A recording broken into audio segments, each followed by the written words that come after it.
guest, and David Hamill is here today to tell us all about it. David will be telling us about how it has deeply impacted many people and what the British government must do about it. Welcome, David. Thank you so much for joining us today. How are you?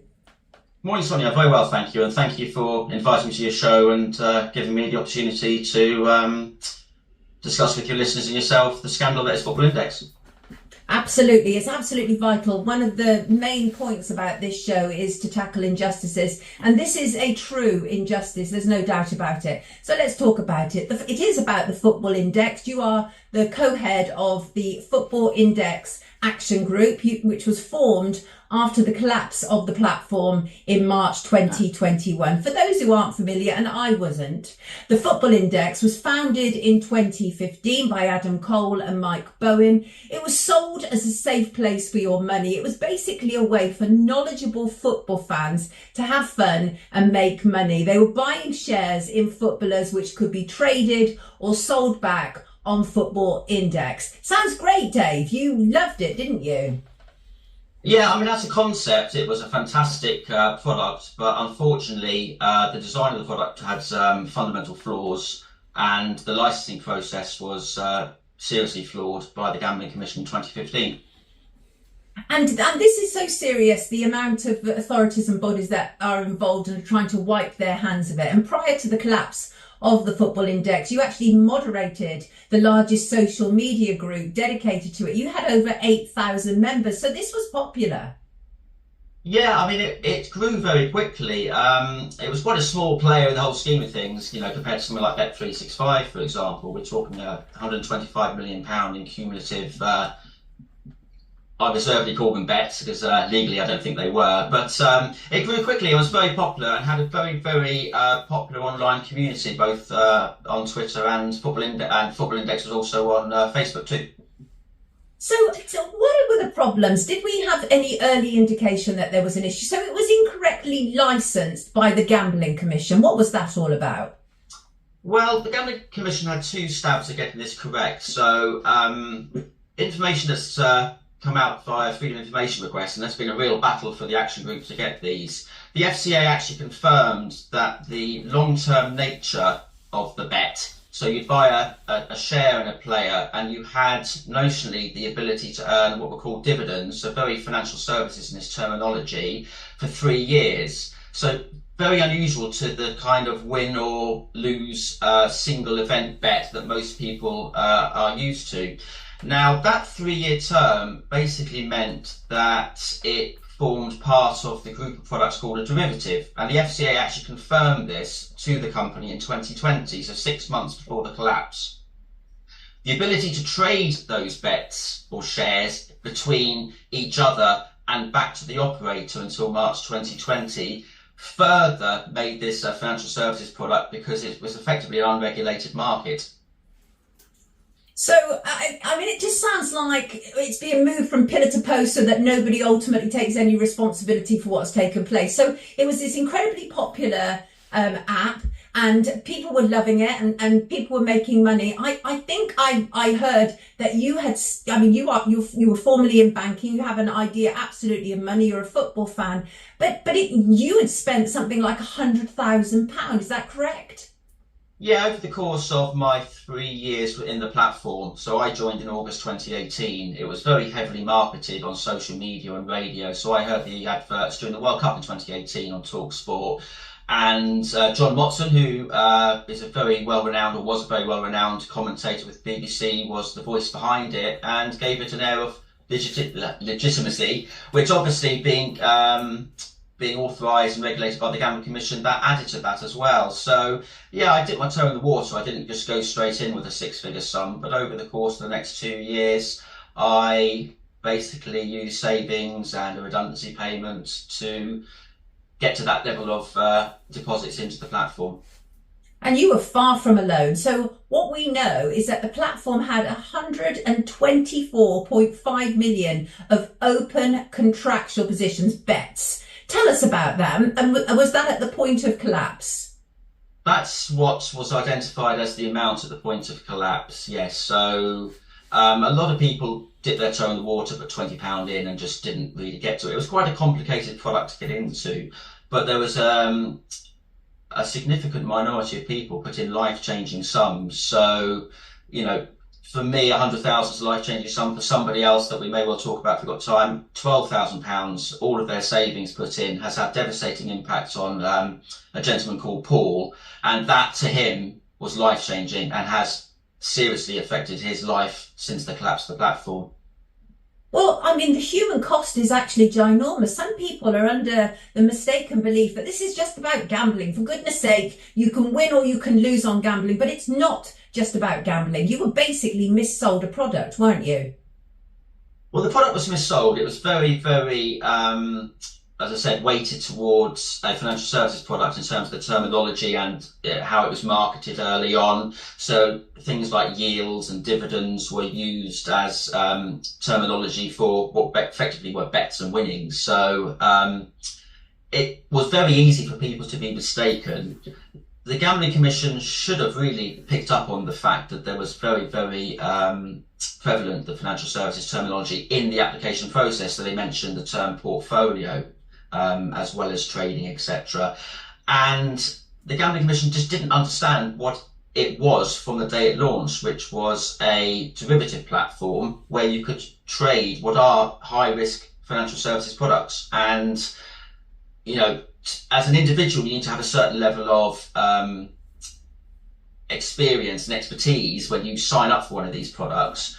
But also as a company, you need to have that same level of experience and expertise and, capital to back up your position. So Football Index spent every penny that they got in on growing the platform, marketing, advertising and software development. Isn't this just a Ponzi scheme, though? I mean, isn't that really what we're talking about here? Yeah, I mean, it's a serious allegation and one that I would assume could only be decided in the courts, but a lot of people I've spoken to, professional advisors and even MPs, have said this is a Ponzi. There were two things that made this a Ponzi, in my opinion.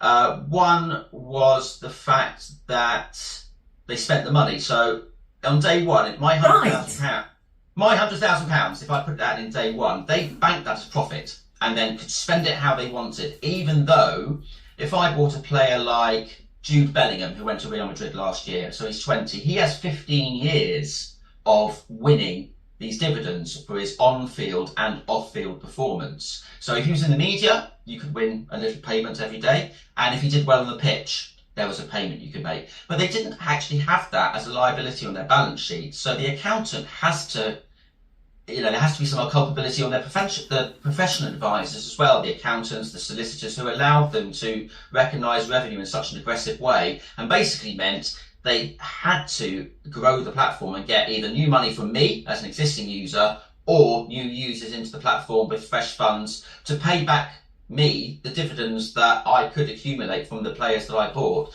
So, yes, people I've read various articles and forums from people who weren't Football Index customers. They say, well, it's high risk, it's gambling, you win or lose. But these weren't bets that lost. No.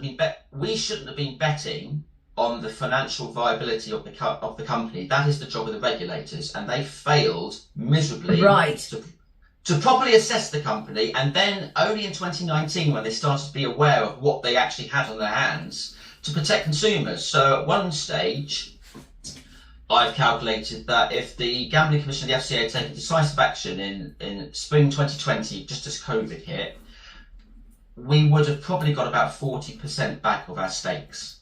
Now we're looking at maybe 2p, 2%. The rest of it has been spent. Shocking. It's shocking. It's horrendous. And you're absolutely right about the aggressive marketing. And the thing is, you're right. This is a very serious allegation to make. But seeing as the two co-founders seem to be somewhat AWOL and not necessarily open to a great deal of questions regarding this issue, it is difficult to find out what exactly took place. What we do know is I saw footage of one of the co-founders actually telling, people basically about how to play it and max out their credit cards. And another man saying that is exactly what what he did. This is so serious. Alex on Twitter says, I can't even find the words to say how this has ruined me and my children's future. I pray every day that justice is had, because people were literally spending their family's life savings on this, Dave. Unfortunately, not just savings. There was many examples of where people put in loans, because loans were very cheap at the time, 2, 3, 4% loans, but they obviously had to pay back the capital. So one individual who was in the Facebook group was working 2 jobs after the collapse of Football Index. He didn't want to be publicly interviewed because of the shame and the embarrassment he had at his job. He was he's a migrant worker, had come in, low paid job, and didn't have the confidence to even tell his partner. And again, I've spoken to many people and supported them in MP calls, in terms of our campaign for redress for consumers.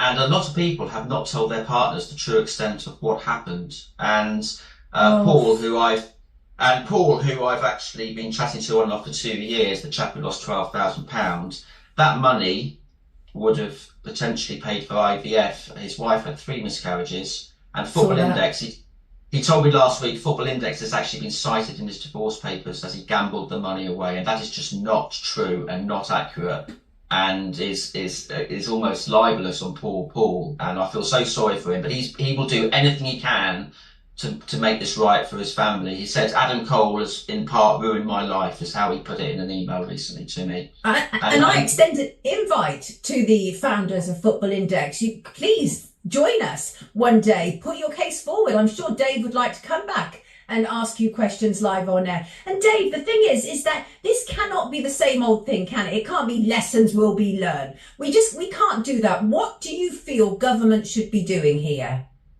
Well, that's exactly what government has said. Lessons will be learned, and it's not a good use of initially taxpayers' money to refund gamblers, is how it was put. Now, Chris Philp, who was the minister at the time, he would know that this wasn't a gambling product, because he should have seen legal evidence that the Gambling Commission got that actually backed up my assertion today on your show that this was a financial services product that was unregulated.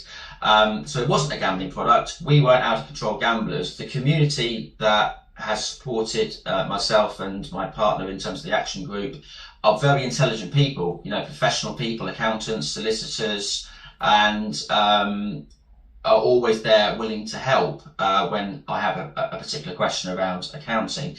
Now, I've given government a solution, and my MP actually supported this. So the regulators who failed us so badly, they actually don't cost the taxpayer any money, and they actually are a net contributor to the Treasury, who would be ultimately responsible for paying us back. So the Gambling Commission, actually, I got this letter from an inquest into a gambling-related death. Annie Ashton's husband, I think his name was Luke.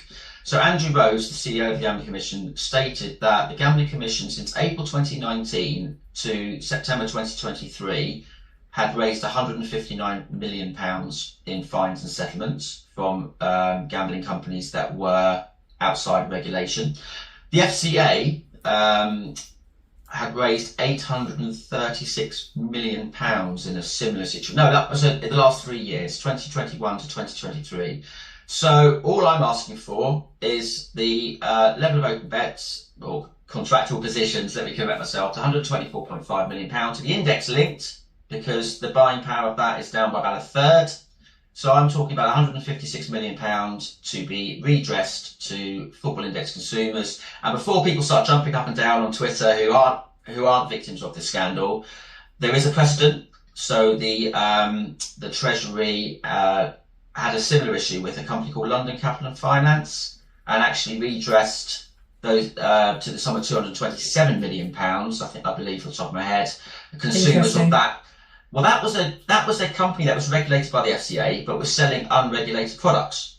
So almost the opposite way round to what Football Index was. So there's my precedent, and the problem is that I think LCF was the compensation was announced something like April 2021, and suddenly I come along saying, actually, it wasn't unique and exceptional. Here is another example.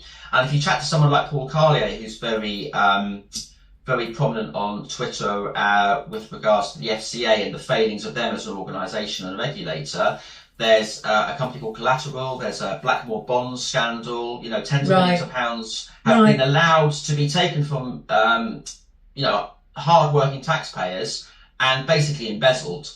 And it's basically the consumer's fault, and that's not how it should be in a developed economy where financial service is such an important part of our, you know, our GDP and our economic strength. Absolutely, I completely agree with you. You've been described by people as their very own Mr. Bates of this. How do you feel about that, Dave?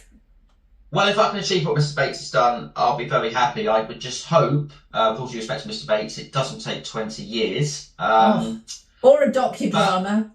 Well, yes, maybe that's what it does take. Now, I am in contact with DCMS, who are the sponsoring government department for the Gambling Commission, and Stuart Andrew, who's the Gambling Minister, has kindly met me in July last year, and his team have been in regular contact. Now, I've been promised a response this month with regards to my complaint about the Gambling Commission, which is his remit. I've also got a complaint about the FCA, who basically lied to me in their response letter, and if they want to come on and argue that they haven't, I'll be willing to take them on. Open invite to you all, absolutely. Dave, we have to stop there. It's such a pity. No, you're brilliant, absolutely brilliant. I can see why you're heading up this action group. Not at all. My heart goes out to all of the victims, and there are victims. This is an injustice. Absolutely, everybody. This is David Hamill from the Football Index Action Group. Please check him out online. It really is an injustice that must be addressed. Take good care of yourself. Thanks, Dave. And you. Thanks again for having me. Pleasure, absolutely. We will be back shortly after this short break.